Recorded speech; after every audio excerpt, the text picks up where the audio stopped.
نحمده ونصلي على رسوله الكريم أما بعد. السلام عليكم ورحمة الله وبركاته. அல்ஹம்துலில்லா வார்த்தை அல்ல, மனநிலை. அல்லாஹ் தாலா மனிதர்களை படைத்து அவர்களின் நன்றியுள்ளவர்களை அதிகமாக நேசிக்கிறான். 1000 உபகாரங்களை மனிதனுக்கு அல்லாஹ் தாலா அள்ளித் தருகிறான். அவற்றிற்கு மனிதன் நன்றியோடு நடந்து கொள்ள வேண்டும் என்று இறைவன் எதிர்பார்க்கிறான். நன்றியோடு நடந்து கொள்பவர்களுக்கு உபகாரங்களை அள்ளித் தருவதாக இறைவன் வாக்களிக்கிறான். இறைவனுக்கு நன்றி செலுத்த வேண்டும் என்ற எண்ணத்தில் இருப்பவர்கள் அதை எப்படி செலுத்துவது? நபி ஸல்லல்லாஹு அலைஹி வஸல்லம் அவர்கள் கூறினார்கள், அல்ஹம்துலில்லா என்ற வார்த்தை சொன்னால் போதும். இந்த அல்ஹம்துலில்லா என்ற ஒரு சொல் நம் ஈமானிய உணர்வை, நன்றி கூறும் செயலை, வாழ்க்கையின் நோக்கத்தை வெளிப்படுத்திவிடும் என்று கூறினார்கள். நாம் விடுகின்ற ஒவ்வொரு மூச்சிற்கும் அல்ஹம்துலில்லா என்று சொல்ல கடமைப்பட்டிருக்கிறோம். குர்ஆனில் முதல் சூரா இறங்கியது அலக் சூரா. ஆனால் முதலில் ஓதும் சூரா அல்ஹம்துலில்லா.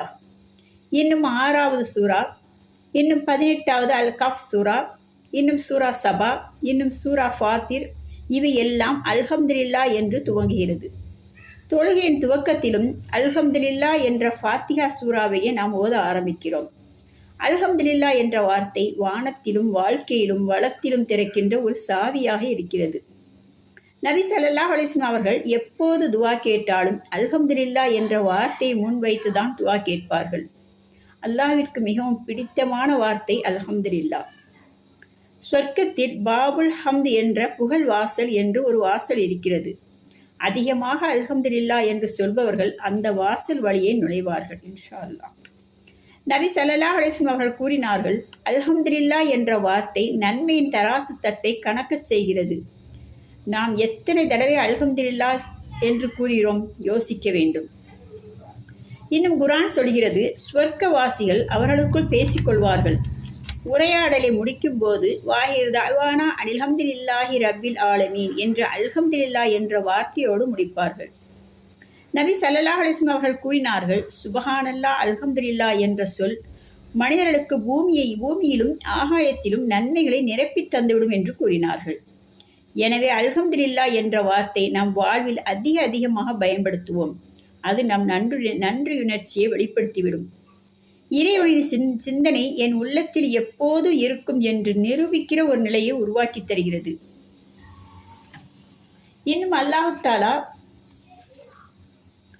அத்தியாயம் 2வது அத்தியாயத்தில் 152வது வசனத்தில் கூறுகிறான், ஃபதுகுருனி அதுகுருக்கும் வஸ்குரு வலா தக்ஃபுரூன்.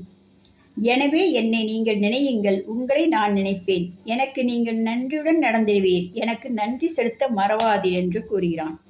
இன்னும் 7வது அத்தியாயம் 205வது வசனத்தில் அல்லாஹ் தாலா கூறுகிறான், வதுகுர் ரப்பக ஃபி நஃப்ஸிக தலர்ருஅன் வஹீஃபதன் வதூனல் ஜஹர மினல் கௌலி பில் உதுவி வல் ஆசாலி வலா தகும் மினல் காஃபிலீன். நபியே, நீர் உம்மை படைத்தாழ்வோனின் பெயரை உமது மனதிற்குள் பணிவாகவும் ரகசியமாகவும் ஏனைய பேச்சுக்களை விட சத்தத்தை குறைத்தும் காலையும் மாலையும் திரும்ப கூறி வருவீராக. குறைவுடையோரில் நீர் ஆகிவிட வேண்டாம் என்று அல்லாஹ் தாலா கூறுகிறான். நபி ஸல்லல்லாஹு அலைஹி வஸல்லம் அவர்கள் சபையில் ஒருவர் அல்ஹம்துலில்லா ஹம்தன் கசீரா என்று கூறினார். அதை பார்த்த நபி ஸல்லல்லாஹு அலைஹி வஸல்லம் அவர்கள் அவருக்கு 30 மலக்குகள் அதற்கான கூலியை எழுதி பதிவு செய்து கொண்டார்கள் என்று கூறினார்கள். நாம் அனைவரும் எப்போதும் அல்ஹம்துலில்லா என்ற வார்த்தையை கூறக்கூடிய, இன்னும் நன்றியுடன் இருக்கக்கூடியவர்களாக அல்லாஹ் நமக்கு அருள் புரிவானாக. வாஹிர் தஅவானா அனில் ஹம்துலில்லாஹி ரப்பில் ஆலமீன்.